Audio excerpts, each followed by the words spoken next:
ফুল চুরি করা হচ্ছে একটা ছোটবেলার দেখবে নেশা, আর এই নেশার মধ্যে কিন্তু অনেক মজা থাকে। আমরা কিন্তু ছোটবেলায় খুব করেছি, এখনো কিন্তু সেই অভ্যাসটা রয়ে গেছে। যখনই দেশের বাড়িতে যাই আর এই যে দুর্গাপূজার সময় শিউলি ফুল পড়ে, দেখবে অনেক বাড়িতেই কিন্তু দেশের বাড়িতে মানে গ্রামের দিকে পাঁচিলের গায়ে গায়ে ফুল গাছ লাগানো থাকে, আর সেগুলো কিন্তু রাস্তার ধারে ঝরে ঝরে পড়ে, আর সেগুলো কিন্তু কুড়োতে ভীষণ ভালো লাগে। ভোরবেলায় গিয়ে ঘুম থেকে ওঠার আগে বা হয়তো আমি যাওয়ার আগে কেউ গিয়ে কুড়িয়ে না নেয়, তার জন্য দেখবে আগাম থাকতে উঠে গিয়ে কিন্তু ফুল কুড়িয়ে নিয়ে আসতে ভালোই লাগে বেশ। আর আমি কিন্তু এগুলো করি, এখনো যাই, আমারও ভীষণ ভালো লাগে। আমার মারাও যখন সকালবেলায় হাঁটতে যাই, ওই রকম পাড়ার ভেতরে যে ফুল গাছগুলো থাকে পাঁচিলের গা দিয়ে যেগুলো বেয়ে আসে, এমন না যে কারো শখের ফুল গাছে কেউ হাত দিল, যারা ধরো কিনে এনে ছাদের মধ্যে টবে লাগাচ্ছে বা পাঁচিলের গায়ে টবে টবে লাগিয়েছে সেইগুলো তুলে নিল, সেগুলো আমিও মানবো যে সেগুলো অন্যায়, সেগুলো উচিত না। তাই সেই সব ফুলে হাত দেওয়া না, শুধুমাত্র বড় বড় গাছ দেখবে অনেকই লাগানো থাকে। কথাগুলো নিশ্চয়ই বুঝতে পারছো যে গ্রামের বাড়িতে অ্যাভেলেবেল থাকে জবা ফুল, লঙ্কা জবা, নীলকণ্ঠ, শিউলি, এই সব ধরনের ফুল গাছ দেখবে অনেক বাড়িতেই পাঁচিলের গায়ে লাগানো থাকে। পাঁচির বেয়ে কিন্তু ডাল চলে আসে বা পাঁচির বেয়ে নিচে পড়ে, তো সেই সব ফুলগুলো কিন্তু অনেকেই কুড়িয়ে নেয়। আমার মারা যেমন সকালবেলা হাঁটতে গেলে কিন্তু দুটো চারটে ফুল নিয়ে আসে ভগবানের পুজো করার জন্য। আমিও কিন্তু এখনো পর্যন্ত এতই ভালো লাগে এরকম ভাবে ফুল তুলতে যেতে ভোরবেলা, তো আমি কিন্তু এইভাবে গিয়ে এখনো পর্যন্ত বাড়িতে গেলেই কিন্তু আমি তুলে নিয়ে আসি ফুল, মাঝে মধ্যেই যাই, রোজ না গেলেও। তো এগুলো একটা হচ্ছে নেশা বা ভগবানকে দুটো দেওয়ার জন্য। এটা তো এমন কিছু অপরাধ বা পাপ নয়, কিন্তু সেই ফুল চুরি করার অপরাধে যে কাউকে জীবন দিতে হবে সেটা ভাবতেই অবাক লাগছে। এই যে ভিডিওটা তোমাদেরকে দেখালাম, এই ভিডিওটাতে হচ্ছে কি একজন আমাদেরই মায়ের বয়সী মহিলা সেম ওই রকম সকালবেলার দিকে ওঠে, হাঁটাহাঁটি করতে যায় একটু, আর ওই পাড়াতে কারোর বাড়ি থেকে আর কি দুটো দুটো ফুল আনে। তো জানো তো গ্রামের বাড়িতে দেখবে কিছু কিছু মানুষ থাকে একদম বজ্জাত হারামি, যাকে বলে এক কথাই, তারা মানে মানুষের সাথে মিশতেও জানে না আর মানুষকে মানে পাত্তাই দেয় না তারা। তো সেই ধরনের মানুষের বাড়ি থেকেই উনি ফুল তুলেছিলেন হয়তো। তো এক দুদিন করতে করতে উনি কি করেছিলেন, একদিন রাতে ঘুমিয়ে মানে ওর বউকে বলছে যে এই ফুল আমাদেরকে চুরি করছে, সেই চোরটাকে আমরা ধরবো, তো তোমাকে সেই চোরকে ধরেও দেবো। তো উনি একদিন রাত্রেবেলাতে আগাম উঠে পড়েছে, মানে যিনি ফুল তুলতে যেতেন তিনি যাওয়ার আগেই উনি উঠে কিন্তু বসেছিলেন লুকিয়ে, যে দেখবো কে ফুল তুলতে আসে। তো হ্যাঁ, উনি যিনি আমাদের মায়ের বয়সী মহিলা, উনি গেছেন ফুল তুলতে এবং উনি ধরে ফেলেছেন তখন।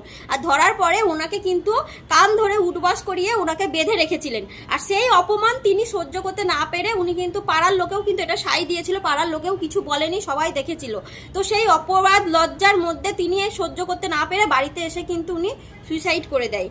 তো যে কারণে আজকে তার প্রাণটাই চলে গেল শুধুমাত্র দুটো ফুলের জন্য।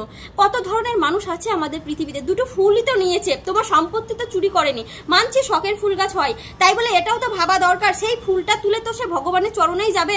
তোমার গাছের ফুল যদি ভগবানের চরণে যায় সেটা কি অনেক মানে লস হয়ে যাবে তোমার? অনেক মানুষ তো কোটি কোটি টাকা বাড়ি গাড়ি থুয়ে উপরে চলে যাচ্ছে সবকিছু রেখে, আর তুমি সামান্য দুটো ফুলের জন্য একটা মানুষের প্রাণ নিয়ে নিচ্ছ। তোমার ওই দুটো ফুল নিয়ে কি তুমি অনেক বড়লোক হয়ে যাবে? আরে বাবা, ফুল জিনিসটা হচ্ছে তুমি দুটো নাও, তুমি দুটো নাও, এটা দেওয়ার মতো। সবার মন হয়তো সমান নয়। আমার ভিডিওটা দেখার পরে অনেকেই বলবে কেন দেবো, আমরা গাছ লাগিয়েছি কষ্ট করে, তুমি কি দেবে? তোমার গাছ লাগালে হ্যাঁ আমি দেবো, কেন দেবো না? যার মন ভালো সে নিশ্চয় দেবে, কারণ দুটো ফুলই তো ভগবানের পুজোর জন্যই তো নিতে এসেছে।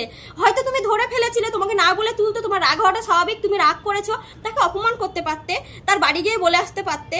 তাকে এইভাবে কান ধরিয়ে লোকের সামনে উঠবাস করিয়ে বেঁধে রাখা এটা কি উচিত হয়েছে? আজ এটা না করলে হয়তো ওই মহিলার প্রাণটা যেত না। একজন বৃদ্ধ মহিলা, বয়স্ক মহিলা, গুরুজন আমাদের, তো কি বলবো, মানে কিছু বলার নেই। আমি যদিও এইসব ধরনের ভিডিও করি না, তবে আজকে আমি তোমাদের সাথে শেয়ার করলাম। সকালে ঘুম থেকে উঠেই আমাদের অভ্যেস হাতে ফোন নেওয়ার, তো ফোনটা নেওয়ার পর কিন্তু এই ভিডিওর প্রথম সামনে আসে যে ফুল চুরির অপরাধে একটা মহিলার প্রাণ চলে গেল। তো পুরো ভিডিওটা দেখার পর ভীষণ খারাপ লাগলো, কারণ এই কারণেই ভিডিওটা করলাম। আমরাও কিন্তু এমন করি, আমাদের গ্রামের মা কাকিমারাও কিন্তু এমন করে, সকালের দিকে হাঁটতে গেলেই কিন্তু তারাও দুটো ফুল এই বাড়ি ওই বাড়ি থেকে কিন্তু তুলে নিয়ে আসে। আর এটা কিন্তু বেশ একটা মজারও ব্যাপার, বেশ ভালোও লাগে ভোরবেলা দুটো দুটো ফুল তুলতে।